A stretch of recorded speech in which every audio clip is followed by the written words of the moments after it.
Hello दोस्तों, कहानी की शुरुआत होती है 1887 ट्रांसिल्वानिया से, जहां ईश्वर के नियमों को चुनौती देकर डॉक्टर विक्टर फ्रैंकेनस्टाइन अपने वैज्ञानिक शोध में सफलता पाते हैं और एक जीवनहीन शरीर में दोबारा से प्राण फूंक देते हैं। तभी मुर्दाखोरी को लेकर ट्रांसिल्वानिया के लोग फ्रैंकेनस्टाइन को मारने के लिए हाथों में हथियार और मशाल लिए किले के दरवाजे को तोड़कर किले के अंदर दाखिल होते हैं। उसी वक्त वहां पर पहुंच जाता है काउंट ड्राकुला, जो कि फ्रैंकेनस्टाइन की शोध के सफल होने के लिए हर प्रकार से मदद किया होता है ताकि वो अपने मंसूबों में कामयाब हो पाए। मगर उसके खराब मंसूबों को भांपकर फ्रैंकेनस्टाइन उसका मदद करने के लिए मना कर देता है। तो गुस्से में आग बबूला होकर ड्राकुला फ्रैंकेनस्टाइन का खून पीकर उसको मार डालता है। फ्रैंकेनस्टाइन के शोध का सफल नतीजा, जिसे लोग बाद में फ्रैंकेनस्टाइन का शैतान के नाम से जानते हैं, वो ड्राकुला को आग में झोंक कर फ्रैंकेनस्टाइन का मृत शरीर को लेकर किले से भागकर पास के पवन चक्की की तरफ जाता है। गांव के लोग उनको मारने के लिए उनका पीछा करते हैं और पवन चक्की में आग लगा देते हैं। तभी वहां पर ड्राकुला अपने 3 बीवियों के साथ पहुंच जाता है और उनको दूर से आता हुआ देख गांव वाले वहां से भाग जाते हैं। ड्राकुला अपने आंखों के सामने अपने मंसूबों पर पानी फिरता हुआ देखता है, मगर कुछ कर नहीं पाता और पवन चक्की के साथ साथ फ्रैंकेनस्टाइन का शैतान अपने जीवनदाता के समेत आग में जलकर राख हो जाता है।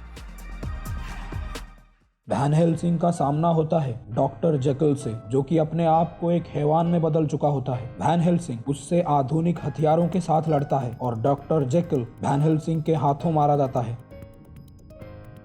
वैन हेल्सिंग होली ऑर्डर के बुजुर्गों से मिलता है और वो उसे ट्रांसिल्वानिया के वैलेरियस खानदान और काउंट ड्राकुला के बीच के लड़ाई के बारे में बताते हैं और उसे वहां जाने के लिए कहते हैं। वैन हेल्सिंग अपने साथ कार्ल, जो अभी सिर्फ एक फ्रायर है, यानी अभी तक पादरी नहीं बना, उससे और कुछ आधुनिक हथियारों को लेकर सफर में निकल पड़ता है। वैलेरियस खानदान के आखिरी 2 वारिस वेल्कन और एना जंगल में एक वेयरवुल्फ को पकड़ने की कोशिश करते हैं। उसी दौरान एना को बचाते वक्त वेल्कन वेयरवुल्फ के साथ पहाड़ी से नीचे नदी में गिर जाता है। वैन हेल्सिंग और कार्ल ट्रांसिल्वानिया पहुंचते हैं और उनकी मुलाकात होती है आना से, और ठीक उसी वक्त वहां पर ड्राकुला के 3 बीवियां आना को मारने के लिए पहुंच जाते हैं। वो गाँव को तहस नहस कर देते हैं। वैन हेल्सिंग और एना उनसे लड़ते हैं, लेकिन लड़ाई के दौरान जब अलीरा और वेरोना एना को मारने वाले होते हैं, तभी वैन हेल्सिंग अपने आधुनिक हथियार और गिरजाघर के पवित्र जल के मदद से मरिश्का को मार देता है। अलीरा और वेरोना मरिश्का की मौत को महसूस कर वहां से भाग जाते हैं। ड्राकुला अपने बाकी 2 बीवियों के साथ मरिश्का की मौत का मातम मनाता है और अपने लिए एक और नई दुल्हन लाने की बात करता है। एना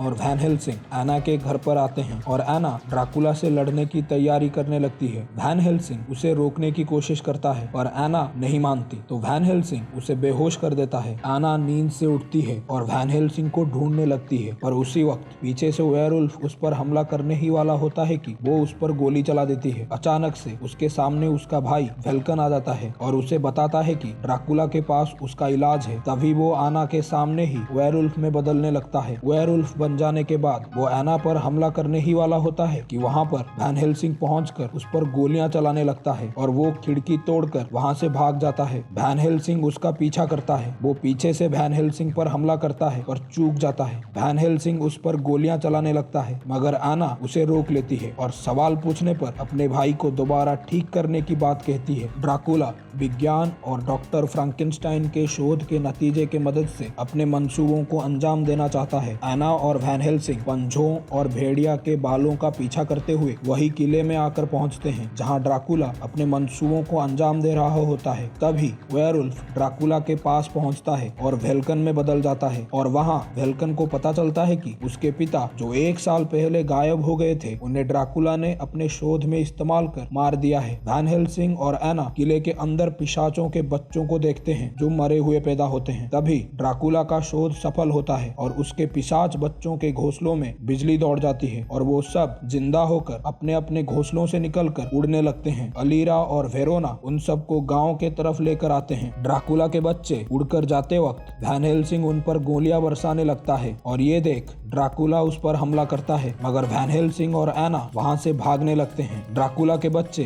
गांव वालों पर हमला करते हैं। ड्राकुला के सामने वैन हेल्सिंग अचानक आकर उसके सीने में चांदी का खंजर खोप देता है, मगर उसका कुछ नहीं होता। वो वैन हेल्सिंग को गैब्रियल कहकर पुकारता है। एना अपने भाई वेल्कन को आजाद करने की कोशिश करती है, पर वेल्कन उसको मना करता है और काबू खोकर वेयरवुल्फ में बदलने लगता है। अचानक से ड्राकुला के बच्चे अपने आप फटने लगते हैं। मौके का फायदा उठाकर वैन हेल्सिंग वहां से एना को लेकर भागने लगता है और वो वेयरवुल्फ उनका पीछा करते हुए नदी में गिर जाता है। ड्राकुला वेयरवुल्फ को वैन हेल्सिंग और एना को ढूंढकर मारने के लिए कहता है। वैन हेल्सिंग और एना वहां से भागकर बारिश से बचने के लिए पुराना जला हुआ पवन चक्की के नीचे खड़े होते हैं। तभी उनके पैरों तले की जमीन धंसती है और वो दोनों नीचे गिर जाते हैं। एना बेहोशी से उठती है और कुछ बोलने से पहले वैन हेल्सिंग उसे रोककर कहता है कि यहाँ उनके अलावा कोई और भी है। तभी फ्रैंकेनस्टाइन का शैतान उन पर हमला कर देता है। वैन हेल्सिंग उसे बेहोश कर देता है, लेकिन एना उसको मारना चाहती है, मगर वैन हेल्सिंग उसे रोककर कहता है कि इसके जरिए ड्राकुला को खत्म किया जा सकता है। वेयरवुल्फ ये सब देखकर वहां से भागते वक्त एना उस पर गोली चलाने लगती है। वैन हेल्सिंग फ्रैंकेनस्टाइन का शैतान और कार्ल को लेकर रोम के लिए रवाना होता है। सफर के दौरान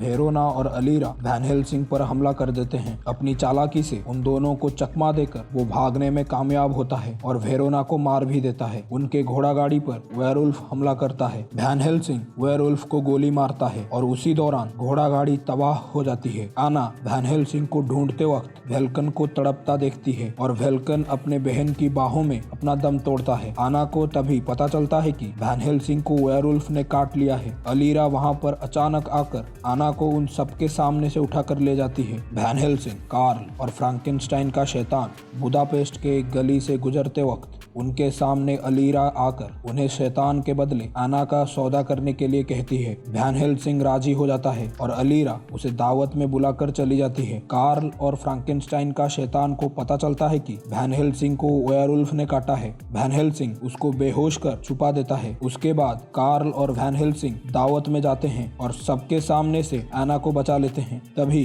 इगोर फ्रैंकेनस्टाइन के शैतान को पकड़कर ड्राकुला के पास लाता है और वो उसे उसके महल में ले जाने के लिए कहता है। सारे वैम्पायर वैन हेल्सिंग और एना के ऊपर हमला करते हैं। वो दोनों कार्ल को लेकर वहां से नदी में कूदकर भाग जाते हैं। कार्ल के मदद से वैन हेल्सिंग को ड्राकुला के महल तक जाने का खुफिया दरवाजा मिल जाता है। वैन हेल्सिंग, कार्ल और एना ड्राकुला के महल में पहुंचते हैं। वहां पर वो तीनों इगोर को पकड़ लेते हैं। वैन हेल्सिंग फ्रैंकेनस्टाइन के शैतान का मदद करने जाता है। कार्ल और एना इगोर के साथ वेयरवुल्फ के इलाज के लिए जाते हैं। इगोर उन दोनों को चकमा देकर वहां से भाग जाता है। तभी वहां पर अलीरा आ जाती है। एना उसके साथ लड़ती है और कार्ल इलाज लेकर भागता है। ड्राकुला वैन हेल्सिंग को फ्रैंकेनस्टाइन के शैतान की मदद करता देख उस पर हमला करता है। घोंसलों से ड्राकुला के बच्चे जिंदा होकर बाहर निकलने लगते हैं। फ्रैंकेनस्टाइन के शैतान के वजह से इगोर मारा जाता है। रात के 12 बजते ही वैन हेल्सिंग वेयरवुल्फ में बदल जाता है और ड्राकुला पर हमला कर देता है। कार्ल एना को इलाज देता है। अलीरा फिर से एना पर हमला कर देती है और एना के हाथों मारी जाती है। वेयरवुल्फ और ड्राकुला के बीच घमासान लड़ाई होता है और आखिर में वेयरवुल्फ ड्राकुला को मार डालता है। तभी एना इलाज लेकर वेयरवुल्फ के तरफ दौड़ती है और वेयरवुल्फ उस पर हमला कर उसे मार देता है, पर मरने से पहले वो इलाज को वेयरवुल्फ के शरीर में इंजेक्ट कर चुकी होती है। वेयरवुल्फ वैन हेल्सिंग में बदल जाता है और एना की मौत का मातम मनाता है और हमारा अफसाना यहीं पर खत्म होता है।